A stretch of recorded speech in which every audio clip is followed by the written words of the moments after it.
Welcome students. ಇವತ್ತಿನ session ಅಲ್ಲಿ population and society ಈ ಒಂದು ಪೇಪರ್ ಗೆ ರಿಲೇಟೆಡ್ ಆಗಿರುವಂತಹ ಕೆಲವು ಕಾನ್ಸೆಪ್ಟ್ಸ್ ಗಳ ಬಗ್ಗೆ ಅಂದ್ರೆ ಯೂನಿಟ್ 1 ನ ಸಿ ಕಾಂಪೊನೆಂಟ್ ಅನ್ನು ನಾವು ಡಿಸ್ಕಸ್ ಮಾಡಲಿಕ್ಕಿದ್ದೇವೆ. ಈ ಸೆಷನ್ ಅಲ್ಲಿ ಬೇಸಿಕ್ ಆಗಿ ನಾವು ಒಂದು ಜನಸಂಖ್ಯೆಯ ಮೇಲೆ ಹೇಗೆ ಅದರ ಏಜ್ ಕಾಂಪೋಸಿಷನ್ ಅಥವಾ ವಯಸ್ಸಿನ ಸಂರಚನೆ ಹಾಗೂ ಸೆಕ್ಸ್ ಕಾಂಪೋಸಿಷನ್ ಅಂದ್ರೆ ಲಿಂಗಕ್ಕೆ ಸಂಬಂಧಿಸಿದ ಸಂರಚನೆಗಳು ಹೇಗೆ ಪ್ರಭಾವ ಬೀರ್ತದೆ ಎಂಬುದನ್ನು ಡಿಸ್ಕಸ್ ಮಾಡಲಿಕ್ಕಿದ್ದೇವೆ. ಹಾಗೂ ಒಟ್ಟಾರೆಯಾಗಿ ಇಡೀ ಜನಸಂಖ್ಯೆಯ ಒಂದು ದೃಷ್ಟಿಕೋನದಲ್ಲಿ ಈ ಎರಡು ಕಾಂಪೊನೆಂಟ್ಸ್ ಗಳು ಯಾವ ರೀತಿಯಾಗಿ ಒಂದು ದೇಶದ ಜನಸಂಖ್ಯೆಯ ಮೇಲೆ ಇಂಪ್ಯಾಕ್ಟ್ ಆಗ್ತದೆ ಅಂತ ಹೇಳುವುದನ್ನು ಕೂಡ ನಾವು ಚರ್ಚೆ ಮಾಡಲಿಕ್ಕಿದ್ದೇವೆ. ಇನ್ನೊಂದು ಕಾನ್ಸೆಪ್ಟ್ ಇಲ್ಲಿ ಬರುವಂತದ್ದು ಅಂತ ಹೇಳಿದ್ರೆ ಡೆಮೋಗ್ರಫಿಕ್ ಡಿವಿಡೆಂಡ್, ಜನಸಂಖ್ಯಾ ಲಾಭಾಂಶ. ಈ ಜನಸಂಖ್ಯಾ ಲಾಭಾಂಶ ಅಂತ ಹೇಳೋದು ಇದೊಂದು ಪರ್ಮನೆಂಟ್ ಆಗಿರುವಂತಹ ಒಂದು ಪ್ರಕ್ರಿಯೆ ಅಲ್ಲ, ಬದಲಾಗಿ ಒಂದೊಂದು ದೇಶಕ್ಕೆ ಆಯಾಯ ಕಾಲಕ್ಕನುಗುಣವಾಗಿ ಹಾಗೂ ಬೇರೆ ಬೇರೆ ಅಂಶಗಳು ಅಲ್ಲಿ ಫ್ಯಾಕ್ಟರ್ಸ್ಗಳು ಕಾರಣೀಭೂತವಾಗುವಂತಹ ಸಂದರ್ಭದಲ್ಲಿ ಒಂದು ದೇಶಕ್ಕೆ ಈ ಜನಸಂಖ್ಯಾ ಲಾಭಾಂಶ ಅಂತ ಹೇಳುವಂತಹ ಒಂದು ಸ್ಥಿತಿಗತಿಗಳು ಬರ್ತದೆ. ಸೊ ಹಾಗಾದ್ರೆ ಆ ಫ್ಯಾಕ್ಟರ್ಸ್ಗಳು ಯಾವುವು? ಅದಕ್ಕಿಂತ ಮುನ್ನ what you mean by demographic dividend? ಒಂದು ಡೆಮೋಗ್ರಫಿಕ್ ಡಿವಿಡೆಂಡ್ ಅನ್ನು ಒಂದು ದೇಶ ಯಾವ ರೀತಿಯಾಗಿ ಎನ್ಕೇಶ್ ಮಾಡಬೇಕಾಗುತ್ತೆ? ಸೊ ಈ ನಿಟ್ಟಿನಲ್ಲಿ ಇವತ್ತಿನ ಈ ಸುದೀರ್ಘ ಸೆಷನ್ ಅಲ್ಲಿ ನಾವು ಅದರ ಬಗ್ಗೆ ಚರ್ಚೆ ಮಾಡಲಿಕ್ಕಿದ್ದೇವೆ. ಯೂನಿಟ್ 1A ಮತ್ತು B ಗೆ ರಿಲೇಟೆಡ್ ಆಗಿರುವಂತಹ ವಿಡಿಯೋಸ್ಗಳು ಈಗ ಆಲ್ರೆಡಿ ನಾವು ಅಪ್ಲೋಡ್ ಮಾಡಿದ್ದೇವೆ. ಸೊ ಅದರ ಲಿಂಕ್ ಅನ್ನು ಕೂಡ ನಾವು ಡಿಸ್ಕ್ರಿಪ್ಷನ್ ಅಲ್ಲಿ ಕೊಟ್ಟಿರ್ತೇವೆ. ಸೊ ಡೆಫಿನೆಟ್ ಆಗಿ ಈ ವಿಡಿಯೋಸ್ಗಳು BA ಸೋಶಿಯಾಲಜಿ ಮಕ್ಕಳು ಹಾಗೇನೆ NET ಸ್ಲೆಟ್ ಬರೆಯುವಂತಹ ನಮ್ಮ ಆಸ್ಪಿರೆಂಟ್ಸ್ ಗಳಿಗೂ ಹಾಗೂ UPSC ಮತ್ತು KS ಎಕ್ಸಾಮ್ಸ್ ಮೇನ್ಸ್ ಗೆ ರಿಲೇಟೆಡ್ ಆಗಿರುವಂತಹ ಡೆಮೋಗ್ರಫಿ ಕ್ವೆಶ್ಚನ್ಸ್ ಮೇಲೂ ಕೂಡ ಈ ಒಂದು ವಿಡಿಯೋಸ್ಗಳು ನಿಮಗೆ ಹೆಲ್ಪ್ ಆಗುತ್ತಿದೆ. So thank you very much. Hello students, welcome to this session on population and society. So ಈ ಒಂದು ಪೇಪರ್ ಅಲ್ಲಿ ಯೂನಿಟ್ 1 ರಲ್ಲಿ ಇಂಟ್ರೊಡಕ್ಷನ್ ಅಲ್ಲಿ ಈ 3 ಆಸ್ಪೆಕ್ಟ್ಸ್ ಗಳನ್ನು ನಾವು ಕಾಣಬಹುದು. ದಟ್ ಈಸ್ ಸಮಾಜ ಮತ್ತು ಜನಸಂಖ್ಯೆಗೆ ಸಂಬಂಧಿಸಿದ ಸಂಬಂಧ, ಜಾಗತಿಕ ಜನಸಂಖ್ಯೆಯ ಒಂದು ಟ್ರೆಂಡ್ಸ್ ಗಳು ಅಥವಾ ಪ್ರವೃತ್ತಿಗಳು ಹೇಗಿದೆ. ಸೊ ಇದನ್ನು ಈ ಎರಡು A ಮತ್ತು B, ಯೂನಿಟ್ 1 ರ A ಮತ್ತು B ಆಸ್ಪೆಕ್ಟ್ಸ್ ಗಳನ್ನು ನಾವು ಈ ಹಿಂದಿನ ವಿಡಿಯೋಗಳಲ್ಲಿ ಡಿಸ್ಕಸ್ ಮಾಡಿದ್ದೇವೆ. ಸೊ ಯಾರೆಲ್ಲ ವಿಡಿಯೋಸ್ ಗಳನ್ನು ನೋಡಿಲ್ಲ ಅದಕ್ಕೆ ಸಂಬಂಧಿಸಿದ ಲಿಂಕ್ ಅನ್ನು ನಾನು ಡಿಸ್ಕ್ರಿಪ್ಷನ್ ಬಾಕ್ಸ್ ಅಲ್ಲಿ ಹಾಕ್ತೇನೆ, ಖಂಡಿತ ನೀವು ಗೋ ಥ್ರೂ ಮಾಡಬಹುದು. ಅಥವಾ ಪಾಪ್ಯುಲೇಷನ್ ಅಂಡ್ ಸೊಸೈಟಿ ಅಂತ ಹೇಳುವಂತ ಪ್ಲೇ ಲಿಸ್ಟ್ ಅಲ್ಲೂ ಕೂಡ ನೀವು ಇದನ್ನು ಗಮನಿಸಬಹುದು. ಈಗ ನಾವು ಡಿಸ್ಕಸ್ ಮಾಡುವಂತದ್ದು ವಯಸ್ಸು ಮತ್ತು ಲಿಂಗ ಸಂರಚನೆ. ಭಾರತದಲ್ಲಿ ವಯಸ್ಸು ಮತ್ತು ಲಿಂಗ ಸಂರಚನೆಗೆ ಸಂಬಂಧಿಸಿದ ಅಂಶಗಳು, ಹಾಗಿದು ಹೇಗೆ ಜನಸಂಖ್ಯೆಯ ಮೇಲೆ ಪ್ರಭಾವ ಬೀರ್ತದೆ, ಹಾಗೂ ವೆರಿ ಇಂಪಾರ್ಟೆಂಟ್ ಜನಸಂಖ್ಯಾ ಲಾಭಾಂಶ ಅಥವಾ ಡೆಮೋಗ್ರಫಿಕ್ ಡಿವಿಡೆಂಡ್ ಅಂತ ಹೇಳುವಂತ ಈ ಅಂಶ ಭಾರತಕ್ಕೆ ಯಾವ ರೀತಿ ವರದಾನ ಆಗ್ಲಿಕ್ಕಿದೆ, ಡೆಮೋಗ್ರಫಿಕ್ ಡಿವಿಡೆಂಡ್ ನ ಪ್ರಮುಖವಾದಂತ ಫ್ಯಾಕ್ಟರ್ಸ್ ಗಳು ಹೇಗೆ, ಅಥವಾ ಒಂದು ದೇಶಕ್ಕೆ ಡೆಮೋಗ್ರಫಿಕ್ ಡಿವಿಡೆಂಡ್ ಅಂತ ಹೇಳಿದ್ರೆ ಅದು ಯಾವ ರೀತಿಯ ಅಂಶಗಳಲ್ಲಿ ಅಥವಾ ಫ್ಯಾಕ್ಟರ್ಸ್ ಗಳಲ್ಲಿ ನಾವು ಕಾಣಬಹುದು. ಸೊ ಈ ಆಸ್ಪೆಕ್ಟ್ಸ್ ಗಳನ್ನು ನಾವು ಈ ಒಂದು ಯೂನಿಟ್ 1 ರ ಈ ಸಿ ಇದರಲ್ಲಿ ನಾವು ಕಲಿಲಿಕ್ಕಿದ್ದೇವೆ. That is age and sex composition in India and its impact, and also we will discuss about demographic dividend. ಈಗ ಏಜ್ ಅಂಡ್ ಸೆಕ್ಸ್ ಕಾಂಪೋಸಿಷನ್ ಅಂತ ಹೇಳಿದ್ರೆ ಒಂದು ಪಾಪ್ಯುಲೇಷನ್ ಇದು ಅದು ತುಂಬಾನೇ ಎಸೆನ್ಷಿಯಲ್ ಆಗಿರುವಂತಹ ಒಂದು ಡೆಮೋಗ್ರಫಿಕ್ ಫ್ಯಾಕ್ಟ್ ಇಂಡಿಕೇಟರ್ಸ್ ಅಂತ ನಾವು ಹೇಳ್ಬಹುದು. ಯಾಕಂದ್ರೆ ಇದು ಒಂದು ಜನಸಂಖ್ಯೆಯ ಸಂರಚನೆ ಇರ್ಬೋದು, ಅದರಲ್ಲಿ ಆಗುವಂತಹ ಪರಿವರ್ತನೆಗಳಿರ್ಬೋದು, ಅಥವಾ ಆ ಒಂದು ಜನಸಂಖ್ಯೆಯ ಸಾಮಾಜಿಕ ಆರ್ಥಿಕ ಲಕ್ಷಣಗಳನ್ನು ಕೂಡ ಬಿಂಬಿಸುವಂತಹ ಒಂದು ಪ್ರಮುಖವಾದಂತಹ ಒಂದು ಫ್ಯಾಕ್ಟರ್ ಯಾವುದು? Age and sex composition. ಈಗ ಭಾರತದಂತಹ ದೇಶಗಳಲ್ಲಿ ಕೂಡ ಅಷ್ಟೇ ಈ ಜನಸಂಖ್ಯೆಯ ವಯಸ್ಸು ಅಥವಾ ಆ ಒಂದು ಲಿಂಗಕ್ಕೆ ಸಂಬಂಧಿಸಿದ ಸಂರಚನೆ ಏನಿದೆ ಅದು ಬಹಳಷ್ಟು ವಿಷಯಗಳಲ್ಲಿ ಅಂದ್ರೆ ಅಭಿವೃದ್ಧಾತ್ಮಕ ಯೋಜನೆಗಳಲ್ಲಿರ್ಬೋದು, ನೀತಿ ನಿರೂಪಣೆಗಳಲ್ಲಿರ್ಬೋದು, ಅಥವಾ ಸಾಮಾಜಿಕ ಯೋಗಕ್ಷೇಮಕ್ಕೆ ಸಂಬಂಧಿಸಿದ ಬಹಳಷ್ಟು ವಿಚಾರಗಳಲ್ಲಿ ಇದೊಂದು ಕ್ರೂಷಿಯಲ್ ಆಗಿರುವಂತಹ ಒಂದು ಆಸ್ಪೆಕ್ಟ್ ಅಂತ ನಾವಿಲ್ಲಿ ಹೇಳ್ಬೋದು. ಸೊ ಇದನ್ನು ಜನಸಂಖ್ಯೆಯ ವಯಸ್ಸು ಮತ್ತು ಲಿಂಗದ ಸಂಯೋಜನೆ ಅಥವಾ ಸಂರಚನೆ ಅಂತ ಕೂಡ ನಾವು ಹೇಳ್ಬೋದು. ಇದು ಜನಸಂಖ್ಯೆಯ ಪ್ರಮುಖವಾಗಿರುವಂತಹ ಅತ್ಯಗತ್ಯ ಸೂಚ್ಯಾಂಕಗಳಾಗಿವೆ. ಈಗ ಇದರಲ್ಲಿ ಆಗ್ಲೇ ಹೇಳಿದಾಗೆ ಲಿಂಗ ಮತ್ತು ವಯಸ್ಸಿನ age composition and sex composition ಅಂತ ಇರುವಂತದ್ದು, ಹೌದಾ ಅಲ್ವಾ? So first let us try to understand age composition ಅಂದ್ರೆ ಏನು ಅಂತ ಹೇಳಿ ಫಸ್ಟ್ ತಿಳ್ಕೊಳ್ಳುವ. So age composition basically refers to the distribution of population based on different age groups. Okay, ವಯಸ್ಸಿನ ಸಂರಚನೆ ಅಥವಾ ವಯಸ್ಸಿನ ಸಂಯೋಜನೆ ಅಂತ ಹೇಳಿದ್ರೆ ಇದು ಒಂದು ಜನಸಂಖ್ಯೆಯ ವಯಸ್ಸಿನ ಗುಂಪುಗಳ ಆಧಾರದ ಮೇಲೆ ಜನಸಂಖ್ಯೆಯ ವಿತರಣೆಯನ್ನು ಸೂಚಿಸುತ್ತದೆ.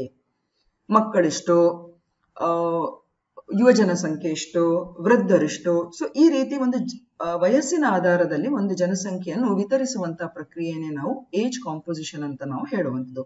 ಸೊ ಇದು ಆಗ್ಲೇ ಹೇಳಿದಾಗೆ ಭವಿಷ್ಯತ್ತಿಗೆ ಸಂಬಂಧಿಸಿದ ಕೆಲವು ಪ್ರವೃತ್ತಿಗಳನ್ನು ಊಹಿಸ್ಲಿಕ್ಕೆ, ಶಿಕ್ಷಣ, ಆರೋಗ್ಯ, ರಕ್ಷಣೆ ಮತ್ತು ಉದ್ಯೋಗದಂತಹ ಸಂಪನ್ಮೂಲಗಳನ್ನು ಯೋಜಿಸಲಿಕ್ಕೆ ಇದು ತುಂಬಾನೇ ಸಹಾಯ ಮಾಡುವಂತಹ ಒಂದು ಪ್ರಮುಖ ಅಂಶ. ಸೊ ಬೇಸಿಕಲಿ ಏಜ್ ಕಾಂಪೋಸಿಷನ್ ಅಂತ ಹೇಳಿದ್ರೆ ಒಂದು ಪಾಪ್ಯುಲೇಷನ್ ಅಥವಾ ಒಂದು ಜನಸಂಖ್ಯೆಯ ಬೇರೆ ಬೇರೆ ವಯೋಗುಣಗಳಿಗೆ ಆಧಾರವಾಗಿ ಅದನ್ನು ವರ್ಗೀಕರಿಸುವಂತಹ ಒಂದು ಪ್ರಕ್ರಿಯೆ. That's called as age composition.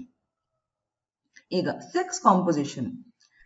Sex composition also ಅಂದ್ರೆ ಲಿಂಗ ಸಂಯೋಜನೆ ಅಂತ ಹೇಳಿದ್ರೆ ಇದು ಕೂಡ ತುಂಬಾನೇ ಅಗತ್ಯ.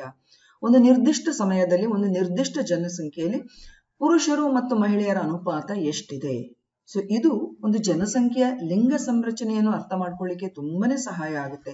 ಹಾಗೂ basically sex composition is usually expressed as sex ratio, ಅಂದ್ರೆ 1000 ಮೇಲ್ಸ್ಗೆ ಎಷ್ಟು ಫಿಮೇಲ್ಸ್ ಗಳಿದ್ದಾರೆ ಅವ್ರ ವೈಸ್ ವರ್ಸ ಕೆಲವೊಮ್ಮೆ.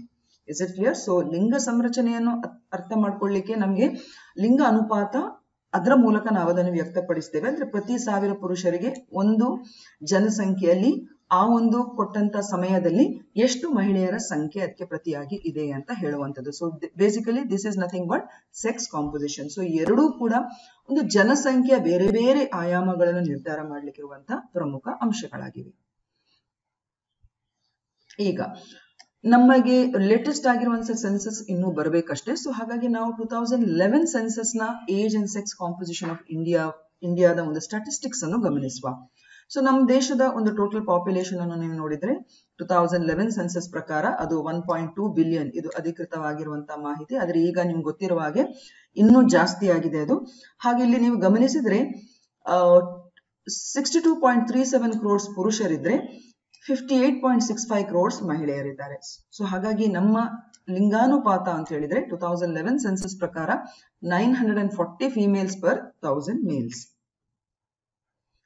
ಹಾಗೇನೆ ಏಜ್ ಕಾಂಪೋಸಿಷನ್ಗೆ ನಾವು ಬರುವಾಗ ಇಲ್ಲಿ ನೀವು ನೋಡ್ಬೋದು, ಈಗ ನಾವು ಹೇಳ್ತೇವೆ ಭಾರತದಲ್ಲಿ ಯುವ ಜನಸಂಖ್ಯೆ ಪ್ರಬಲವಾಗಿದೆ ಅಂತ ಹೇಳ್ಬಿಟ್ಟು.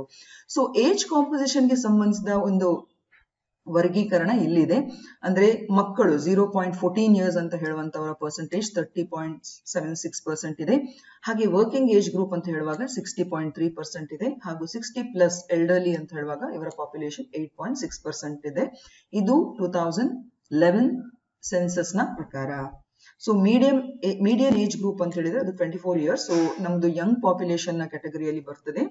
ಹಾಗೂ ಈ ಚಿಲ್ಡ್ರನ್ ಮತ್ತು ಎಲ್ಡರ್ಲಿ ಅಂತ ಇದಾರಲ್ಲ, ಅಂದ್ರೆ ಮಕ್ಕಳು ಮತ್ತು ವೃದ್ಧರು, ಇವರು ಡಿಪೆಂಡೆನ್ಸಿ ಪಾಪ್ಯುಲೇಷನ್ ನ ಒಂದು ಗ್ರೂಪಿಗೆ ಬರ್ತಾರೆ. ಡಿಪೆಂಡೆನ್ಸಿ ಪಾಪ್ಯುಲೇಷನ್ ಅಂತ ಹೇಳಿದ್ರೆ ಅವಲಂಬನಾ ಜನಸಂಖ್ಯೆಯ ಒಂದು ಗ್ರೂಪಿಗೆ ಬರ್ತಾರೆ. ಹಾಗೆ ಈ ವರ್ಕಿಂಗ್ ಏಜ್ ಇದ್ದಾರಲ್ಲ, ಇವರು ಉತ್ಪಾದನಾ ಸಾಮರ್ಥ್ಯ ಇರುವಂತಹ ಜನಸಂಖ್ಯೆಯೊಳಗೆ ಬರ್ತಾರೆ. ಸೊ ಟೋಟಲ್ ಆಗಿ ನೀವು ನೋಡಿದ್ರೆ ನಮ್ಮಲ್ಲಿ ಯುವ ಶಕ್ತಿ ಅಥವಾ ಯುವ ಜನಸಂಖ್ಯೆಯ ಒಂದು ಪ್ರಪೋರ್ಷನ್ ನಮ್ಮ ದೇಶದಲ್ಲಿ ಜಾಸ್ತಿ ಇದೆ ಅಂತ ನಾವಿಲ್ಲಿ ಗಮನಿಸಬಹುದು. ಇದು ಎಲ್ಲಿ ತನಕ ಇದೆ, ಎಲ್ಲಿವರೆಗೆ ನಡೀತದೆ, ಇದನ್ನೆಲ್ಲ ನಾವು ಮುಂದಿನ ಸ್ಲೈಡ್ಸ್ ಗಳಲ್ಲಿ ಗಮನಿಸುವ.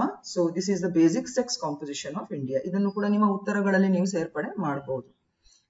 ಭಾರತದ ಲಿಂಗ ಸಂರಚನೆಯ ಬಗ್ಗೆ ಕಿರು ಟಿಪ್ಪಣಿ ಬರೀರಿ ಅಂತ ಹೇಳಿದ್ರೆ ಈ ಆಸ್ಪೆಕ್ಟ್ಸ್ ಗಳನ್ನು ನೀವು ಅಲ್ಲಿ ಇನ್ಕ್ಲೂಡ್ ಮಾಡಬಹುದು. ಹಾಗೆ ಸೆಕ್ಸ್ ಕಾಂಪೋಸಿಷನ್ಗೆ ಸಂಬಂಧಿಸಿದಾಗೆ ಕೂಡ ನೀವು ಗಮನಿಸಿದರೆ ಹೈಯೆಸ್ಟ್ ಸೆಕ್ಸ್ ರೇಷಿಯೋ ಇರುವುದು ಕೇರಳದಲ್ಲಿ, ಅದರ ಸೆಕೆಂಡ್ ಪ್ಲೇಸ್ ಅಲ್ಲಿ ಇರುವುದು ತಮಿಳುನಾಡು ಮತ್ತು ಆಂಧ್ರ ಪ್ರದೇಶ್. ಇಲ್ಲಿ ಗಮನಿಸಬಹುದು ನಮ್ಮ ನ್ಯಾಷನಲ್ ಸೆಕ್ಸ್ ರೇಷಿಯೋ ಅದು 940 per 1000, ಬಟ್ ಇಲ್ಲಿ ಕೇರಳದಲ್ಲಿ ನೋಡಿದ್ರೆ ಪುರುಷರಿಗಿಂತ ಮಹಿಳೆಯರೇ ಜಾಸ್ತಿ ಇದ್ದಾರೆ. Next followed by Tamil Nadu and Andhra Pradesh. Lowest sex ratio ಅಥವಾ ಕಡಿಮೆ ಲಿಂಗಾನುಪಾತ ಇರುವಂತಹ ರಾಜ್ಯಗಳಲ್ಲಿ ಪ್ರಥಮವಾಗಿ ಹರಿಯಾಣ, ಎರಡನೇದು Jammu Kashmir which is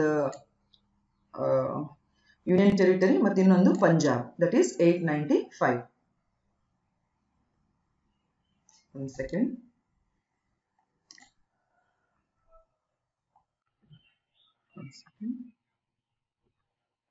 okay, ಈಗ ಇದನ್ನೆಲ್ಲ ಗಮನಿಸುವಾಗ 2011ನೇ ಜನಗಣತಿ ಪ್ರಕಾರ ನಮ್ಮ ಏಜ್ ಕಾಂಪೋಸಿಷನ್ ಅಥವಾ ವಯಸ್ಸಿನ ಸಂರಚನೆಯ ಮುಖ್ಯ ಅಂಶಗಳು ಏನೇನು ಒಂದು ನಾವು ತಿಳ್ಕೊಂಡಿದ್ದೇವೆ. ಏನು ಅಂತ ಹೇಳಿದ್ರೆ ನಮ್ಮ ದೇಶದಲ್ಲಿ 60%ಗಿಂತ ಜಾಸ್ತಿ ನಮ್ಮ ದೇಶದಲ್ಲಿ ವರ್ಕಿಂಗ್ ಏಜ್ ಅಥವಾ ಒಂದು ಯುವ ಜನಸಂಖ್ಯೆ ಅಥವಾ ಉತ್ಪಾದಕ ಸಾಮರ್ಥ್ಯ ಇರುವಂತಹ ಒಂದು ಜನಸಂಖ್ಯೆ ಇದೆ ಅಂತ ನಾವಿಲ್ಲಿ ಗಮನಿಸಬಹುದು. ಸೊ ಇದು ಭಾರತಕ್ಕೆ ಒಂದು ಹೆಚ್ಚಿನ ಸಂಖ್ಯೆಯ ಒಂದು ಜನಸಂಖ್ಯೆಯ ಲಾಭಾಂಶವನ್ನು ಒದಗಿಸ್ತಾ ಇದೆ. ಸೊ ಡೆಮೋಗ್ರಫಿಕ್ ಡಿವಿಡೆಂಡ್ ಏನು ಅಂತ ಹೇಳಿ ನಾವು ಮತ್ತೆ ಡಿಸ್ಕಸ್ ಮಾಡುವ.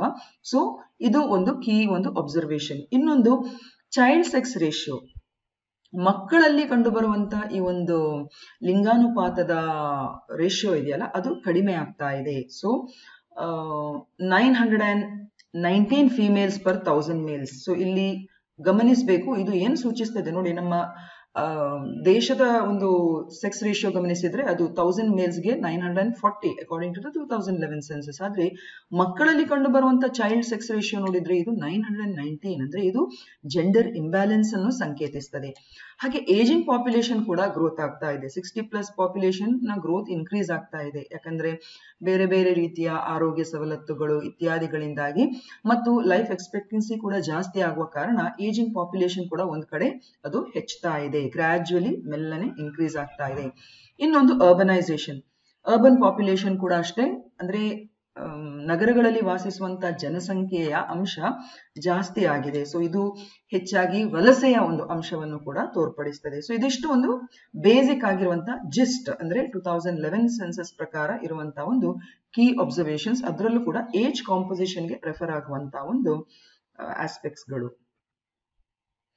ಸೊ ಇದನ್ನೇ ನಾನಿಲ್ಲಿ ಹಾಕಿದ್ದೇನೆ. 2011ನೇ ಜನಗಣತಿಯ ಪ್ರಮುಖ ಅವಲೋಕನಗಳು. ಇದು ವಯಸ್ಸಿಗೆ ಸಂಬಂಧಿಸಿದ ಸಂರಚನೆಗೆ ರಿಲೇಟೆಡ್ ಆಗಿರುವಂತಹ ಹೈಲೈಟ್ಸ್ಗಳು.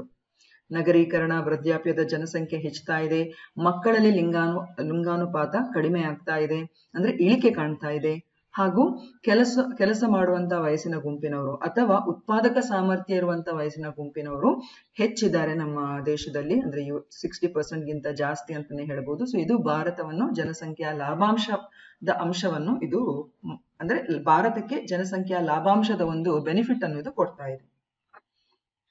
ನೆಕ್ಸ್ಟ್, ಸೆಕ್ಸ್ ಕಾಂಪೋಸಿಷನ್ಗೆ ಸಂಬಂಧಿಸಿದಾಗೆ ನಾವು ಏನ್ ಕಂಡುಕೊಂಡಿದ್ದೇವೆ ಅಂತ ಹೇಳಿದ್ರೆ 2011 ಜನಗಣತಿ ಪ್ರಕಾರ ಡೆಫಿನೆಟ್ಲಿ ನಮ್ಮಲ್ಲಿ ಯುವ ಜನಸಂಖ್ಯೆ ಹೆಚ್ಚು ಕಾಣ್ತಾ ಇದೆ, ಲಿಂಗ ಅಸಮತೋಲನವು ಕೂಡ ಹೆಚ್ಚು ಹೈಲೈಟ್ ಆಗ್ತಾ ಇದೆ, ನಗರೀಕರಣದ ಪ್ರವೃತ್ತಿಗಳು ಕೂಡ ಹೆಚ್ಚಾಗಿ ಕಾಣ್ತಾ ಇದೆ. ಸೊ ಹಾಗಾಗಿ ಈ ಕಡೆ ಎಲ್ಲ ನಾವು ಹೆಚ್ಚು ಒತ್ತು ಕೊಡಬೇಕಾಗುತ್ತೆ. ಜೆಂಡರ್ ಇಕ್ವಾಲಿಟಿ, ಎಂಪ್ಲಾಯ್ಮೆಂಟ್ ಆಪರ್ಚುನಿಟೀಸ್ ಯಾಕೆ ಅಂತ ಹೇಳಿದ್ರೆ ಯೂತ್, ನಮ್ಮ ಯುವ ಜನಸಂಖ್ಯೆಗೆ ನಾವು ಉತ್ತಮ ರೀತಿಯ ಶಿಕ್ಷಣ, ಉದ್ಯೋಗ, ಭರವಸೆ, ನಾವೀನ್ಯತೆಗೆ ಸಂಬಂಧಿಸಿದ ಎಲ್ಲ ಅಂಶಗಳನ್ನು ಕೊಟ್ರೆ ಆಗ ನಾವು ಅದನ್ನು ಡೆಮೋಗ್ರಫಿಕ್ ಅಂದ್ರೆ ಯುವ ಜನಸಂಖ್ಯೆಯ ಒಂದು ಲಾಭಾಂಶವನ್ನು ಸರಿಯಾಗಿ ಪಡ್ಕೊಳ್ಬಹುದು. ಹಾಗೆ ಒಂದು ಕಡೆ ಆಗ್ಲೇ ಹೇಳಿದಾಗೆ ವಯಸ್ಸಾಗುವವರ ಜನಸಂಖ್ಯೆ ಹೆಚ್ಚುತ್ತಾ ಇದೆ. ಸೊ ಅವರಿಗೂ ಪೂರಕವಾಗಿರುವಂತ ಆರೈಕೆ ನೀತಿ ಕ್ರಮಗಳು ಬೇಕಾಗುತ್ತೆ. ಸೊ ಇದನ್ನೆಲ್ಲ ಒಟ್ಟಾಗಿ ನಾವು ಗಮನಿಸುವಾಗ ಆಗ್ಲೇ ಹೇಳಿದಾಗೆ ಭಾರತಕ್ಕೆ ಒಂದು ಜನಸಂಖ್ಯೆಯ ಒಂದು ಲಾಭಾಂಶ ಬಂದಿದೆ. ಸೊ ಇದನ್ನು ನಾವು ಸರಿಯಾದ ರೀತಿಯಲ್ಲಿ ಇನ್ವೆಸ್ಟ್ ಮಾಡಬೇಕು, ಅಂದ್ರೆ ಸರಿಯಾದ ರೀತಿಯಲ್ಲಿ ಇದನ್ನು ಹಾರ್ವೆಸ್ಟ್ ಮಾಡಬೇಕು. ಹೇಗೆ? ಉತ್ತಮ ರೀತಿಯ ಶಿಕ್ಷಣ, ಆರೋಗ್ಯ ಸೇವೆ, ನಾವೀನ್ಯತೆಯಲ್ಲಿ ಕೆಲವೆಲ್ಲ ಅಭಿವೃದ್ಧಾತ್ಮಕ ತರಬೇತಿಗಳು, ಎಂಪ್ಲಾಯ್ಮೆಂಟ್ ಜನರೇಷನ್ ಆಗಬೇಕು, ಹೌದಾ ಅಲ್ವಾ? ಆಗ ಮಾತ್ರ ನಮ್ಮಲ್ಲಿರುವಂತಹ ಯುವ ಜನಶಕ್ತಿಯ ಆ ಒಂದು ಲಾಭಾಂಶವನ್ನು ನಾವು ಸಮರ್ಥವಾಗಿ ಸದ್ಬಳಕೆ ಮಾಡಲಿಕ್ಕೆ ಸಾಧ್ಯ ಆಗುತ್ತೆ.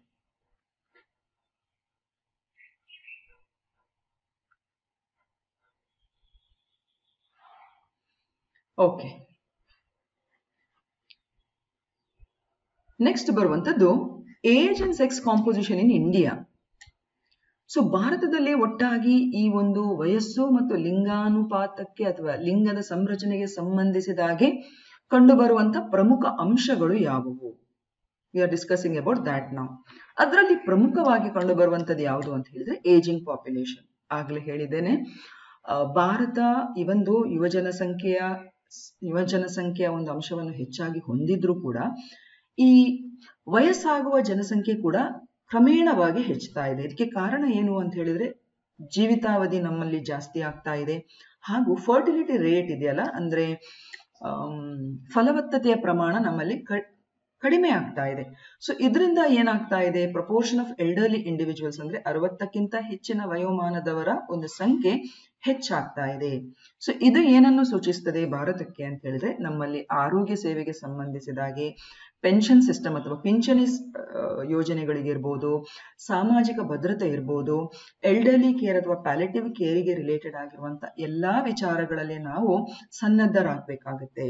ಸೊ ಹಾಗಾಗಿ ಈ ಏಜ್ ಅಂಡ್ ಸೆಕ್ಸ್ ಕಾಂಪೋಸಿಷನ್ ಅನ್ನು ಗಮನಿಸುವಾಗ ಭಾರತದಲ್ಲಿ ಯುವಜನ ಶಕ್ತಿಯ ಒಂದು ಅಂಶ ಅಲ್ಲಿ ಎದ್ದು ಕಾಣ್ತಾ ಇದ್ರು ಕೂಡ ವಯಸ್ಸಾಗುವ ಜನಸಂಖ್ಯೆ ಕೂಡ ಗ್ರಾಜುವಲ್ ಆಗಿ ಹೆಚ್ಚುತ್ತಾ ಇದೆ. ಸೊ ಆ ಕಡೆ ನಾವೇನ್ ಮಾಡ್ಬೇಕಂತ ಹೇಳಿದ್ರೆ ಹೆಚ್ಚು ಒತ್ತು ಕೊಡಬೇಕಾಗುತ್ತೆ.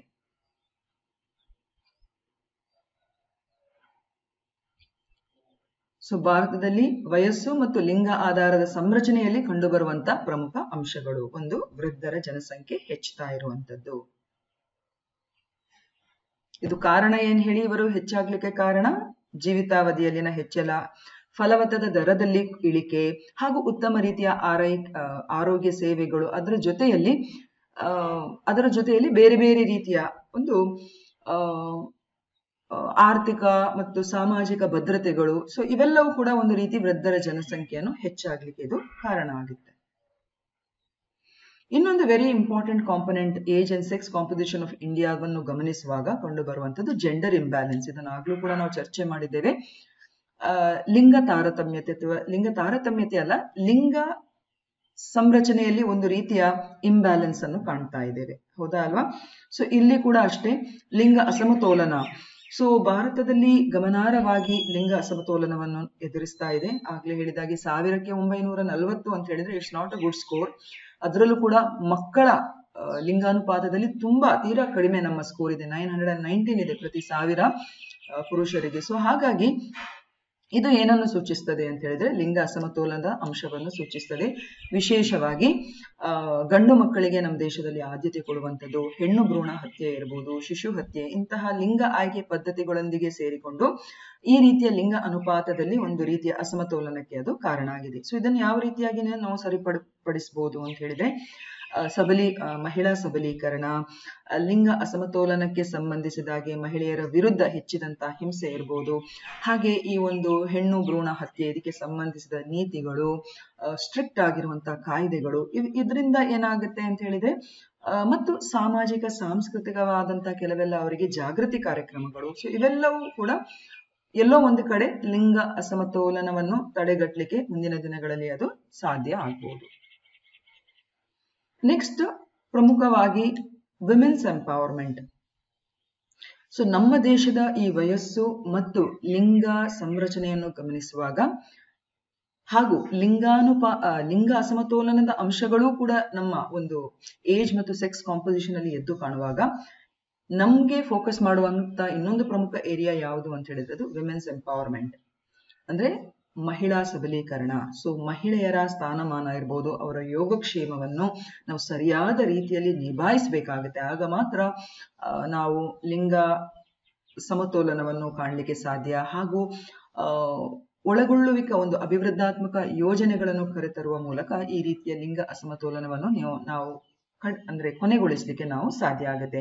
ಹಾಗೆ ಮಹಿಳೆಯರಿಗೆ ಸಂಬಂಧಿಸಿದ ಹಾಗೆ ಕೂಡ ಅಷ್ಟೇ ಉತ್ತಮ ರೀತಿಯ ಶಿಕ್ಷಣ ಇರ್ಬೋದು, ಆರೋಗ್ಯ ಇರ್ಬೋದು, ಆರ್ಥಿಕ ಅವಕಾಶಗಳಿರ್ಬೋದು, ಅವರ ಯೋಗಕ್ಷೇಮಕ್ಕೆ ಸಂಬಂಧಿಸಿದ ಶಾಸನಾತ್ಮಕ ಮತ್ತು ಸಾಂವಿಧಾನಿಕ ಕ್ರಮಗಳಿರ್ಬೋದು, ಇವೆಲ್ಲವೂ ಕೂಡ ಎಲ್ಲೋ ಒಂದು ಕಡೆ ಈ ನಮ್ಮ ಮಹಿಳಾ ಸಬಲೀಕರಣಕ್ಕೆ ಅದು ಉತ್ತಮ ರೀತಿಯಲ್ಲಿ ಅನುವು ಮಾಡಿಕೊಡ್ಲಿಕ್ಕೆ ಸಾಧ್ಯ ಆಗುತ್ತೆ.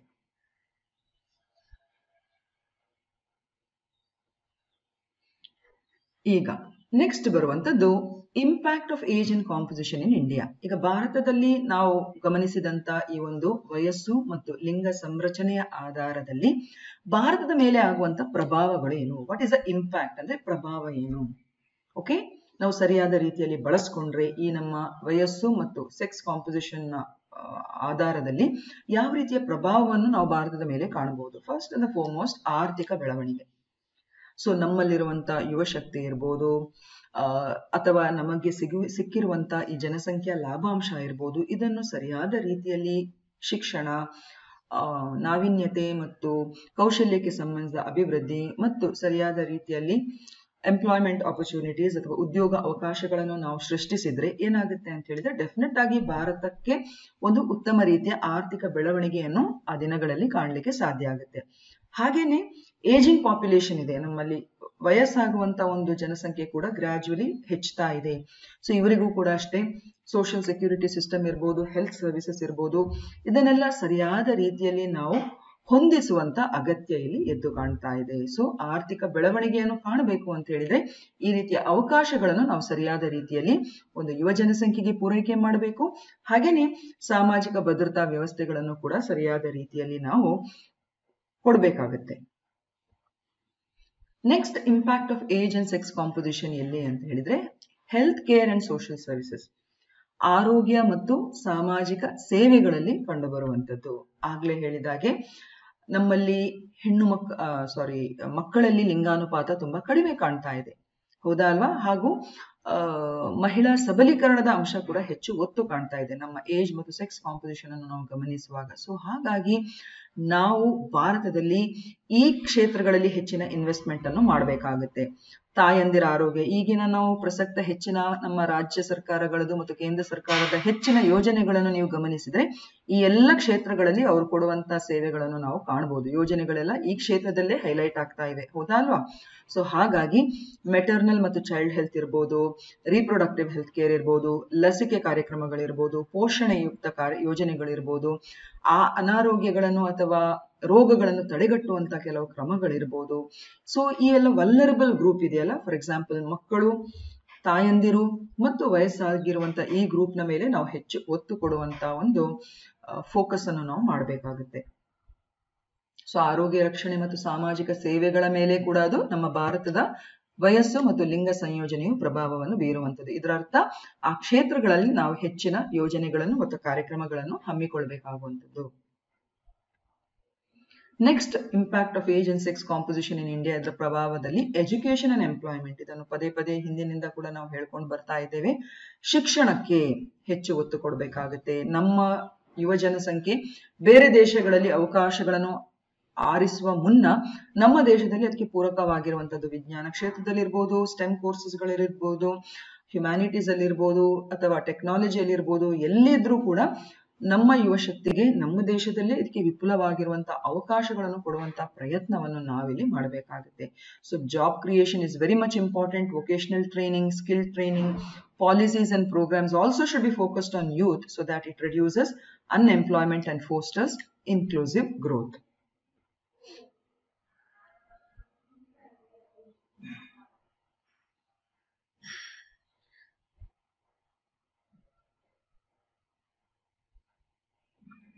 ನೆಕ್ಸ್ಟ್ ಬರುವಂತದ್ದು ಸೋಷಿಯಲ್ ಕೊಹೆಷನ್ ಅಂಡ್ ಇನ್ಕ್ಲೂಷನ್, ಅಂದ್ರೆ ಸಾಮಾಜಿಕ ಐಕ್ಯಮತ್ಯ ಮತ್ತು ಒಳಗೊಳ್ಳುವಿಕೆ ಅಂತ ನಾವಿಲ್ಲಿ ಹೇಳ್ಬೋದು. ಸಾಮಾಜಿಕ ಒಗ್ಗಟ್ಟು ಮತ್ತು ಸೇರ್ಪಡೆ ಅಥವಾ ಒಳಗೊಳ್ಳುವಿಕೆ. ಸೊ ಈ ವಯಸ್ಸು ಮತ್ತು ಲಿಂಗ ಸಂಯೋಜನೆ ಅಂತ ಈ ನಮ್ಮ ದೇಶದ ಜನಸಂಖ್ಯಾ ಅಂಶಗಳನ್ನು ನಾವು ಗಮನಿಸುವಾಗ ಇಲ್ಲಿ ಸಾಮಾಜಿಕ ಭದ್ರತೆ, ಸಾಮಾಜಿಕ ಐಕ್ಯತೆ, ಯಾಕಂದ್ರೆ ಯುವ ಜನಶಕ್ತಿ ಅಂತ ಹೇಳಿದ್ರೆ they are very very vulnerable, ಹೌದಾ ಅಲ್ವಾ? ಸೊ ಆ ಯುವ ಜನಸಂಖ್ಯೆಯನ್ನು ನಾವು ನಮ್ಮ ದೇಶದ ಒಂದು ಇಂಟಿಗ್ರೇಷನ್ ಪ್ರಾಸೆಸ್ ಅಲ್ಲಿ ಒಳಗೊಳಿಸಬೇಕಾಗುತ್ತೆ, ಹೌದಾ ಅಲ್ವಾ? ಅಂತರ್ ಪೀಳಿಗೆಯ ಸಂಬಂಧಗಳ ಮೇಲೂ ಕೂಡ ಇದು ಎಲ್ಲೂ ಕೆಟ್ಟ ಪರಿಣಾಮ ಬೀರದ ರೀತಿಯಲ್ಲಿ ಅವರಿಗೆ ನಾವು ಉತ್ತಮ ರೀತಿಯಲ್ಲಿ ಅವರಿಗೆ ಒಂದು ಬುನಾದಿಯನ್ನು ಕೊಡಬೇಕಾಗುತ್ತೆ. ಅದು ಶಿಕ್ಷಣದ ಮೂಲಕ ಇರ್ಬೋದು. ಹಾಗೆಯೇ ಸಾಮಾಜಿಕ ನ್ಯಾಯ ಮತ್ತು ಸೇರ್ಪಡೆಯನ್ನು ಖಚಿತಪಡಿಸಿಕೊಳ್ಳುವುದು ಕೂಡ ಇಲ್ಲಿ ಅತ್ಯಗತ್ಯ. ಅಂದ್ರೆ ಯುವ ಜನಸಂಖ್ಯೆ ಅಂತ ಹೇಳಿದ್ರೆ ಒಂದು ಸಮುದಾಯದ ಮಾತ್ರ ಅಲ್ಲ, ಹೌದಾ ಅಲ್ವಾ? ಇಡೀ ನಮ್ಮ ದೇಶದ ಒಟ್ಟು ಸಮುದಾಯದ ಒಂದು ಯುವ ಜನಶಕ್ತಿ ಅಂತ ಹೇಳುವಾಗ ಅವರೊಳಗೆ ಒಂದು ರೀತಿ ಒಗ್ಗಟ್ಟು ಇರಬೇಕು.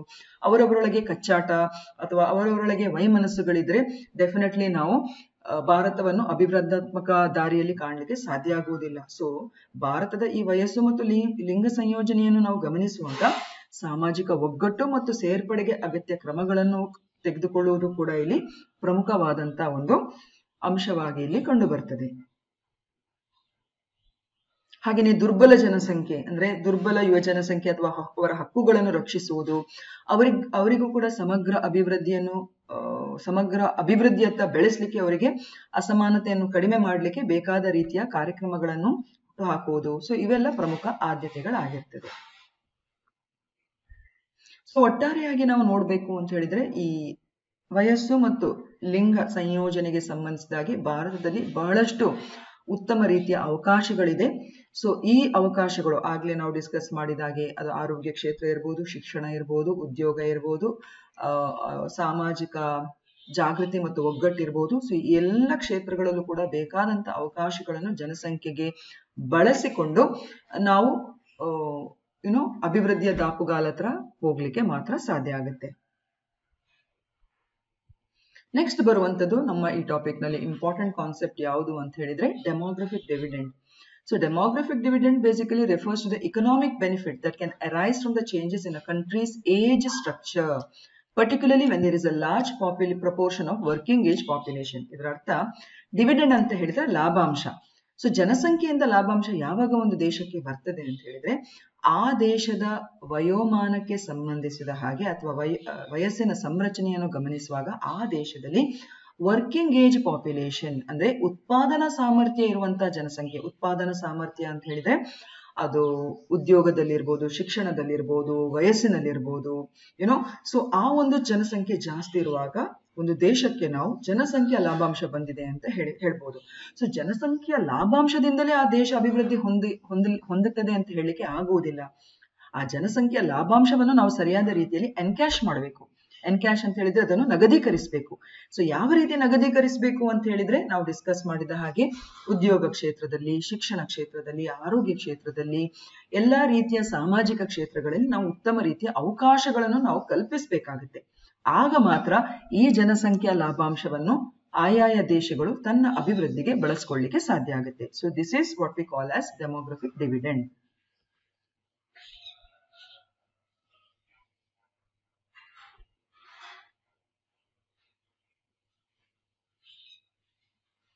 ಸೊ ನೆನಪಿಟ್ಟುಕೊಳ್ಳಿ, ಜನಸಂಖ್ಯಾ ಲಾಭಾಂಶ ಇದ್ದ ಮಾತ್ರಕ್ಕೆ ಒಂದು ದೇಶ ಸೂಪರ್ ಪವರ್ ಆಗುವುದಿಲ್ಲ.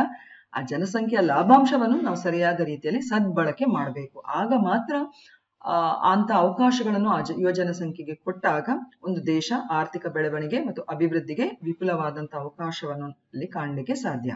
ಸೊ ನಮ್ಮ ದೇಶದ ಒಂದು ಸ್ಥಿತಿಗತಿಯಲ್ಲಿ ಈಗ ನೀವು ಗಮನಿಸಿದ್ರೆ ಬಹಳಷ್ಟು ಯುವ ಜನಸಂಖ್ಯೆಗೆ ನಾವು ಒತ್ತು ಕೊಡ್ತಾ ಇದ್ದೇವೆ ಮತ್ತು ಕೌಶಲ್ಯ ಅಭಿವೃದ್ಧಿ ಇರಬಹುದು, ಉದ್ಯೋಗಕ್ಕೆ ಸಂಬಂಧಿಸಿದ ಹಾಗೆ ನಾವು ವಿಪುಲವಾದಂತಹ ಕೆಲವೆಲ್ಲ ಮಾರ್ಗಗಳನ್ನು ನಾವು ಇಲ್ಲಿ ನಿರ್ಮಿಸಬೇಕಾಗತ್ತೆ. ಈಗ ಡೆಮೋಗ್ರಫಿಕ್ ಡಿವಿಡೆಂಡ್ ಅಂತ ಹೇಳಿ ಬರುವಾಗ ಅಥವಾ ಜನಸಂಖ್ಯಾ ಲಾಭಾಂಶ ಅಂತ ಹೇಳಿ ಬರುವಾಗ ಕೆಲವೆಲ್ಲ ಒಂದು ಅಂಶಗಳು ಅಲ್ಲಿ ಕಾರಣ ಆಗ್ತದೆ. ಅಂದ್ರೆ ಯಾವುದೇ ಒಂದು ದೇಶಕ್ಕೆ when it is undergoing demographic dividend, there are following factors which highlights or which facilitates the demographic dividend. ಒಂದು ದೇಶಕ್ಕೆ ಜನಸಂಖ್ಯಾ ಲಾಭಾಂಶ ಬರುವಾಗ ಕೆಲವೆಲ್ಲ ಅಂಶಗಳು ಅದಕ್ಕೆ ಸಹಾಯಕವಾಗಿರ್ತದೆ. ಸೊ ಯಾವೆಲ್ಲ ಅಂತ ಅಂಶಗಳು ಅಂತ ಹೇಳಿದ್ರೆ, first and the foremost fertility decline. So ಒಂದು ದೇಶದಲ್ಲಿ ಹುಟ್ಟುವ ಮಕ್ಕಳ ಸಂಖ್ಯೆ ಕಡಿಮೆ ಆದಾಗ ಆಟೋಮ್ಯಾಟಿಕ್ ಆಗಿ ಅಲ್ಲಿ ಹೆಚ್ಚು ಉತ್ಪಾದಕ ಸಾಮರ್ಥ್ಯ ಇರುವಂತಹ ಜನಸಂಖ್ಯೆ ಅಲ್ಲಿ ಎದ್ದು ಕಾಣ್ತದೆ. ಹೌದಾ ಅಲ್ವಾ? ಸೊ ಫರ್ಟಿಲಿಟಿ ಡಿಕ್ಲೈನ್ ಅಂತ ಹೇಳಿದ್ರೆ ಹುಟ್ಟುವಂತ ಸಂಖ್ಯೆ ಕಡಿಮೆ ಆಗುವಂಥದ್ದು. ಹೌದಾ ಅಲ್ವಾ? ಹುಟ್ಟುವಂತ ಮಕ್ಕಳ ಸಂಖ್ಯೆ ಕಡಿಮೆ ಆಗುವಂಥದ್ದು.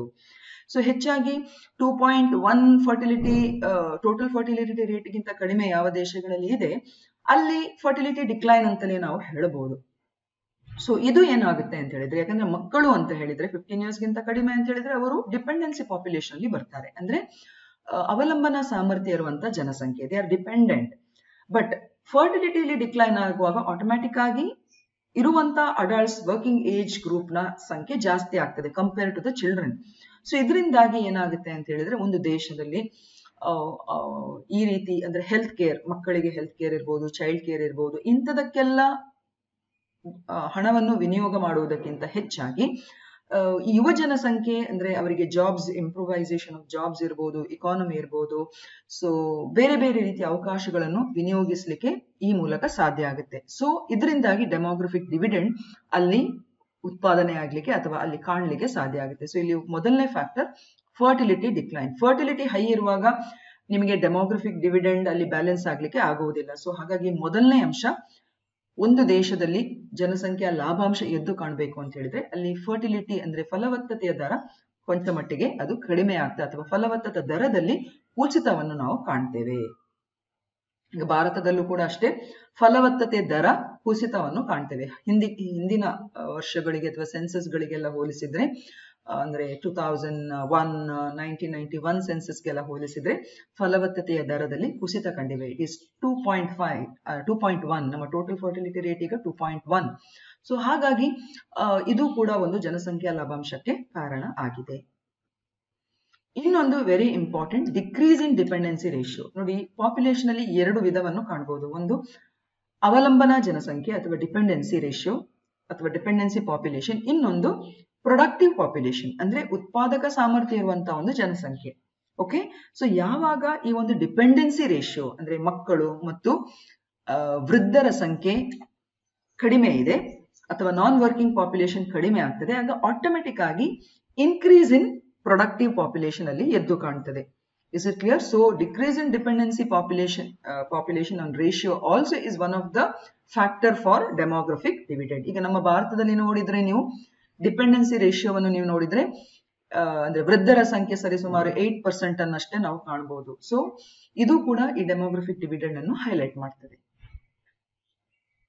ಅವಲಂಬನ ಅನುಪಾತ ಜನಸಂಖ್ಯೆಯಲ್ಲಿನ ಇಳಿಕೆ, ಒಂದು ಫಲವತ್ತತೆಯ ದರದಲ್ಲಿ ಇಳಿಕೆ, ಇನ್ನೊಂದು ಅವಲಂಬನ ಅನುಪಾತ ಜನಸಂಖ್ಯೆಯಲ್ಲಿನ ಇಳಿಕೆ, ಇನ್ನೊಂದು ಮೂರನೇದು ಅದಕ್ಕೆ ವಿರೋಧಾತ್ಮಕವಾಗಿ ರೈಸ್ ಇನ್ ಅರ್ನಿಂಗ್ ಪಾಪ್ಯುಲೇಷನ್ ಅಥವಾ ಉತ್ಪಾದನಾ ಸಾಮರ್ಥ್ಯ ಇರುವಂತಹ ಜನಸಂಖ್ಯೆಯಲ್ಲಿ ಏರಿಕೆ. ಸೊ ಉತ್ಪಾದನಾ ಸಾಮರ್ಥ್ಯ ಅಂತ ಹೇಳಿದ್ರೆ ಯಾರು ಒಂದು ದೇಶ ಅಥವಾ ತಮ್ಮ ಸಮಾಜಕ್ಕೆ ಇನ್ಕಮ್ ಅನ್ನು ಜನರೇಟ್ ಮಾಡುವಂತ ಏಜ್ ಗ್ರೂಪ್, ಅದು ಹೆಚ್ಚಿನ ಒಂದು ಪ್ರೊಡಕ್ಷನ್ ಮತ್ತು ಸರ್ವಿಸಸ್ಗೆ ಕಾರಣ ಆಗುತ್ತೆ. ಫ್ಯಾಮಿಲಿ ಇನ್ಕಮ್ ಅನ್ನು ಅದು ಹೆಚ್ಚಳ ಮಾಡ್ತದೆ, ಬಡತನವನ್ನು ನಿರ್ಮೂಲನ ಮಾಡಲಿಕ್ಕೆ ಕಾರಣ ಆಗುತ್ತೆ. Better living conditions and health, ಉತ್ತಮ ರೀತಿಯ ಜೀವನ ಸೌಲಭ್ಯಗಳು ಮತ್ತು ಆರೋಗ್ಯ ಸೇವೆಗಳನ್ನು ಪಡ್ಕೊಳ್ಳಿಕ್ಕೆ ಇದು ಸಹಾಯ ಮಾಡುತ್ತೆ. ಸೊ ಇದು ರೈಸ್ ಇನ್ ಅರ್ನಿಂಗ್ ಪಾಪ್ಯುಲೇಷನ್. ಸೊ ಡೆಮೋಗ್ರಫಿಕ್ ಡಿವಿಡೆಂಡ್ಗೆ ಕಾರಣವಾಗಿರುವಂತಹ ಪ್ರಮುಖ ಅಂಶಗಳಲ್ಲಿ ಮೊದಲನೇದು ಫಲವತ್ತತೆಯ ದರದಲ್ಲಿ ಕುಸಿತ, ಎರಡನೇದು ಅವಲಂಬನಾ ಜನಸಂಖ್ಯೆಯಲ್ಲಿ ಇಳಿಕೆ, ಮೂರನೇದು ಉತ್ಪಾದನಾ ಸಾಮರ್ಥ್ಯ ಇರುವ ಜನಸಂಖ್ಯೆಯಲ್ಲಿ ಏರಿಕೆ ಅಥವಾ ಆರ್ಥಿಕತೆಯನ್ನು ಹೆಚ್ಚಿಸುವ ಜನಸಂಖ್ಯೆಯಲ್ಲಿ ಏರಿಕೆ, ಅಥವಾ ಇನ್ನೊಂದು ಅರ್ಥದಲ್ಲಿ ಉತ್ಪಾದನಾ ಸಾಮರ್ಥ್ಯ ಇರುವಂತಹ ಜನಸಂಖ್ಯೆಯಲ್ಲಿ ಏರಿಕೆ ಅಂತ ಅರ್ಥ.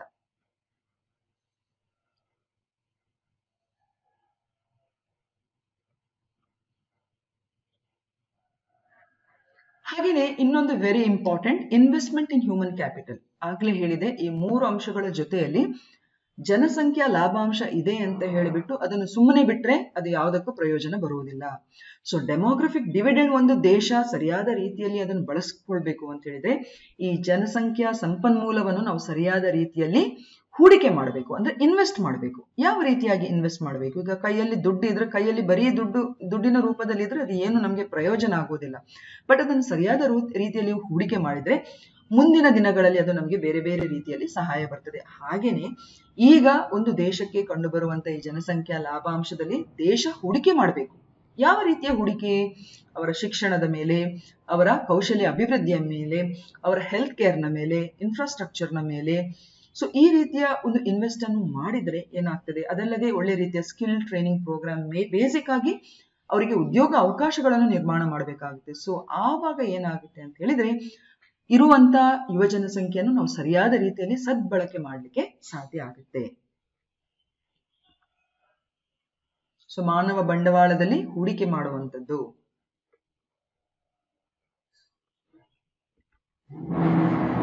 ಇನ್ನೊಂದು ವೆರಿ ಇಂಪಾರ್ಟೆಂಟ್, ಬರೀ ಹೂಡಿಕೆ ಮಾತ್ರ ಅಲ್ಲ, ಆ ಯುವ ಜನಸಂಖ್ಯೆಗೆ ಪೂರಕವಾಗಿರುವಂತಹ ನೀತಿ ನಿರೂಪಣೆಗಳು ಕೂಡ ನಮ್ಮಲ್ಲಿ ಅಥವಾ ನೀತಿ ಸುಧಾರಣೆಗಳು ಕೂಡ ನಮಗೆ ಬೇಕಾಗುತ್ತೆ. ಆರ್ಥಿಕ ಉದಾರೀಕರಣ ಇರ್ಬೋದು, ಉದ್ಯಮಶೀಲತೆ. ಈಗ ನಮ್ಮ ದೇಶದಲ್ಲಿ ಕೂಡ ನೀವು ಗಮನಿಸಬಹುದು ಎಂಟರ್ಪ್ರನರ್ಶಿಪ್ಗೆ ತುಂಬಾನೇ ಅವಕಾಶಗಳಿದೆ. ಸೋಷಿಯಲ್ ಎಂಟರ್ಪ್ರನರ್ಶಿಪ್ ಇರ್ಬೋದು, ಸ್ಕಿಲ್ ಡೆವಲಪ್ಮೆಂಟ್ ಇರ್ಬೋದು, ಟ್ರೈನಿಂಗ್ಸ್ ಇರ್ಬೋದು, ಹೌದಾ ಅಲ್ವಾ? ಮತ್ತು ಡಿಜಿಟಲ್ ಮಾಧ್ಯಮಗಳಲ್ಲಿ ಬಹಳಷ್ಟು ವಿಪುಲ ಅವಕಾಶಗಳಿವೆ. ಸೊ ಇದೆಲ್ಲ ವ್ಯವಹಾರ, ಬೆಳವಣಿಗೆ, ಹೂಡಿಕೆಗೆ ಅನುಕೂಲಕರವಾದಂತಹ ವಾತಾವರಣವನ್ನು ನಮ್ಮ ದೇಶದಲ್ಲಿ ಸೃಷ್ಟಿ ಮಾಡಬೇಕು. ಸೊ ಇಂಥ ಉತ್ತಮ ರೀತಿಯ ನೀತಿ ಸುಧಾರಣೆಗಳಿದ್ದಾಗ ಮಾತ್ರ ಸರ್ಕಾರಗಳು ಅಥವಾ ಒಂದು ದೇಶ ಈ ಯುವ ಜನಸಂಖ್ಯೆಯನ್ನು ಬಳಸಿಕೊಂಡು ಈ ರೀತಿಯ ಜನಸಂಖ್ಯಾ ಲಾಭಾಂಶವನ್ನು ಪಡೀಲಿಕ್ಕೆ ಸಾಧ್ಯ ಆಗುತ್ತೆ. ಸೊ ಆಗ್ಲೇ ಹೇಳಿದಾಗೆ ಡೆಮೋಗ್ರಫಿಕ್ ಡಿವಿಡೆಂಡ್ ಅಂತ ಹೇಳಿದ್ರೆ ಅದೊಂದು ಆಟೋಮೆಟಿಕ್ ಆಗಿರುವಂತ ಪ್ರಕ್ರಿಯೆ ಅಲ್ಲ, ನಾವು ಅದರ ಮೇಲೆ ಕೆಲಸ ಮಾಡಬೇಕು. ಅರ್ಥ ಆಯ್ತಲ್ಲ? ಮಾರ್ಕೆಟ್ ಡೈನಮಿಕ್ಸ್ ಇರ್ಬೋದು, ಹ್ಯೂಮನ್ ಕ್ಯಾಪಿಟಲ್ ಇರ್ಬೋದು, ಗ್ಲೋಬಲ್ ಎಕನಾಮಿಕ್ ಕಂಡೀಷನ್ಸ್ ಇರ್ಬೋದು, ಇದನ್ನೆಲ್ಲ ಸರಿಯಾದ ರೀತಿಯಲ್ಲಿ ಮನಗಂಡು ನಮ್ಮ ಈ ಒಂದು ಯುವ ಜನಸಂಖ್ಯೆಯನ್ನು ಅಥವಾ ಜನಸಂಖ್ಯಾ ಲಾಭಾಂಶವನ್ನು ನಾವು ಸುಸ್ಥಿರ ರೀತಿಯಲ್ಲಿ ಯಾವ ರೀತಿಯಾಗಿ ನಮ್ಮ ಸಾಮಾಜಿಕ ಕಲ್ಯಾಣ ವ್ಯವಸ್ಥೆಗಳಲ್ಲಿ ಅದನ್ನು ಬಳಸ್ಕೊಂಡು ಅದನ್ನು ಲಾಭಾಂಶ ಪಡಿಬಹುದು ಅಂತ ಹೇಳುವಂಥದ್ದನ್ನು ನಾವು ಅದನ್ನು ಡಿಸೈಡ್ ಮಾಡಬೇಕಾಗುತ್ತೆ. ಆಗ ಮಾತ್ರ ಈ ಲಾಭಾಂಶದ ಬೆನಿಫಿಟ್ ಅನ್ನು ನಾವು ಮುಂದಿನ ದಿನಗಳಲ್ಲಿ ಕಾಣಲಿಕ್ಕೆ ಸಾಧ್ಯ ಆಗುತ್ತೆ.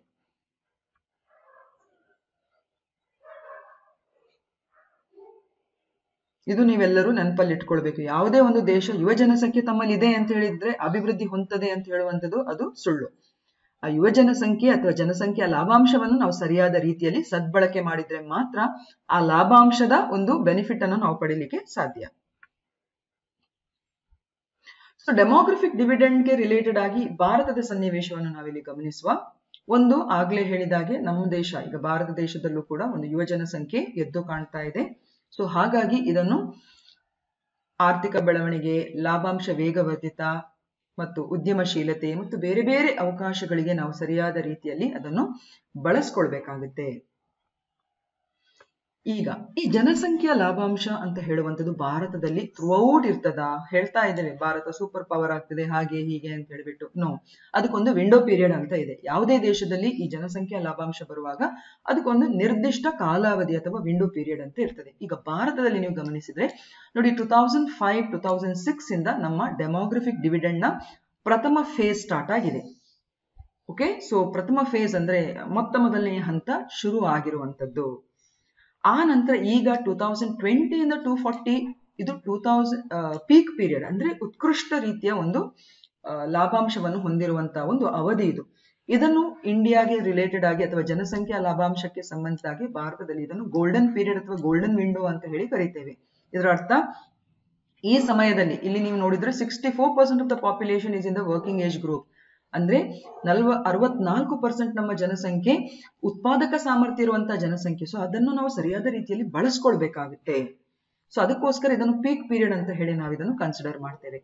ಹಾಗೆ 2040 ಇಂದ 2055 ಆಗುವಾಗ ಈ ಯುವ ಜನಸಂಖ್ಯೆ ಏನಾಗುತ್ತೆ ಅಂತ ಹೇಳಿದ್ರೆ ಇದು ಕ್ಷೀಣಿಸ್ತಾ ಹೋಗ್ತದೆ, ಅಂದ್ರೆ ಅದು ಕಡಿಮೆ ಆಗ್ತಾ ಬರ್ತದೆ. ಆವಾಗ ನಮ್ಮ ದೇಶದಲ್ಲಿ ಏಜಿಂಗ್ ಪಾಪ್ಯುಲೇಷನ್ ಇನ್ನೂ ಹೆಚ್ಚಿನ ಸಂಖ್ಯೆಯಲ್ಲಿ ಜಾಸ್ತಿ ಆಗ್ತದೆ. ಈಗ ಜಪಾನ್ ಅಲ್ಲಿ ಎಲ್ಲ ಹೇಗಿದೆ ನೋಡಿ ಪರಿಸ್ಥಿತಿ, ಆ ಪರಿಸ್ಥಿತಿ ನಮ್ಮಲ್ಲಿ 2040-55 ಅಲ್ಲಿ ಆಗುವಂತ ಸಾಧ್ಯತೆಗಳಿವೆ. ಅಂದ್ರೆ ಅದು ಪ್ರಾಥಮಿಕವಾಗಿ ಬೆಳೆಯುವಂತ ಒಂದು ಹಂತ. ಸೊ ಇದು ಭಾರತದ ಒಂದು ಜನಸಂಖ್ಯಾ ಲಾಭಾಂಶದ ಒಂದು ಟೈಮ್ ಲೈನ್ ಅಂತ ನಾವಿಲ್ಲಿ ಹೇಳ್ಬೋದು. ಸೊ ಭಾರತವನ್ನು ಈ ಡೆಮೋಗ್ರಫಿಕ್ ಡಿವಿಡೆಂಡ್ ಇದು ಹೆಚ್ಚಾಗಿ ಪ್ರಶ್ನೆಗಳಲ್ಲಿ ಕೇಳ್ತಾರೆ. ಭಾರತಕ್ಕೆ ಸಿಕ್ಕಿರುವಂತಹ ಈ ಜನಸಂಖ್ಯಾ ಲಾಭಾಂಶವನ್ನು ಭಾರತ ಯಾವ ರೀತಿಯಾಗಿ ಬಳಸ್ಕೊಳ್ಬಹುದು? ಆಗ್ಲೇ ಹೇಳಿದಾಗಿ ಯುವಜನ ಶಕ್ತಿ ಜಾಸ್ತಿ ಇರುವ ಕಾರಣ ಅವರಿಗೆ ಉತ್ತಮ ರೀತಿಯ ಆರ್ಥಿಕ ಅವಕಾಶಗಳನ್ನು ಕೊಡಬೇಕಾಗುತ್ತೆ. ಉದ್ಯಮಶೀಲತೆ ಮತ್ತು ನಾವೀನ್ಯತೆಗೆ ಹೆಚ್ಚು ಒತ್ತು ಕೊಡಬೇಕಾಗುತ್ತೆ. ಜಾಗತಿಕವಾಗಿರುವಂತಹ ಒಂದು ಡಿಮಾಂಡ್ ಏನಿದೆ ಸುತ್ತಮುತ್ತಲು, ಓಕೆ, ಗ್ಲೋಬಲ್ ಡಿಮಾಂಡ್, ಜಾಗತಿಕ ಬೇಡಿಕೆ ಏನಿದೆ ಅದಕ್ಕೆ ಪೂರಕವಾಗಿ ನಮ್ಮ ಯುವ ಶಕ್ತಿಗೆ ನಾವು ಬೇರೆ ಬೇರೆ ಆಯಾಮಗಳಲ್ಲಿ ಸೇವೆಗಳನ್ನು ಒದಗಿಸಬೇಕು. So that they become competitive in the global scenario. ಇನ್ನೊಂದು ಬಡತನ ನಿವಾರಣೆ. ಹಾಗೆಯೇ ಈ ಲಾಭಾಂಶವನ್ನು ಪಡ್ಕೊಳ್ಳಿಕ್ಕೆ ಶಿಕ್ಷಣ, ಆರೋಗ್ಯ, ಕೌಶಲ್ಯಾಭಿವೃದ್ಧಿ, ಉದ್ಯೋಗ ಸೃಷ್ಟಿ ಕ್ಷೇತ್ರಗಳಲ್ಲಿ ತುಂಬಾನೇ ನಮ್ಮ ದೇಶ ಹೂಡಿಕೆ ಮಾಡಬೇಕಾಗುತ್ತೆ. ಆಗ ಮಾತ್ರ ಮುಂದಿನ ದಿನಗಳಲ್ಲಿ ಲಾಭಾಂಶದ ಒಂದು ಅಂಶವನ್ನು ನಾವು ಸರಿಯಾದ ರೀತಿಯಲ್ಲಿ ಅನುಭವಿಸಲಿಕ್ಕೆ ಸಾಧ್ಯ ಆಗುತ್ತೆ. ಈಗ ಇದೆಲ್ಲ 2 ಮಾರ್ಕಿನ ಪ್ರಶ್ನೆಗಳು. ಅಂದ್ರೆ ಈ ಯೂನಿಟ್ 1C ಗೆ ರಿಲೇಟೆಡ್ ಆಗಿರುವಂತ ಪ್ರಶ್ನೆಗಳು. ಇದು 5 ಮಾರ್ಕ್ಸ್ ನ ಕ್ವೆಶ್ಚನ್ಸ್, ಹಾಗೆ ಇದು 10 or 15 ಮಾರ್ಕ್ಸ್ ನ ಕ್ವೆಶ್ಚನ್. ಸೊ ಇದಿಷ್ಟು ಇವತ್ತಿನ videos dear students. So have a nice day, take care.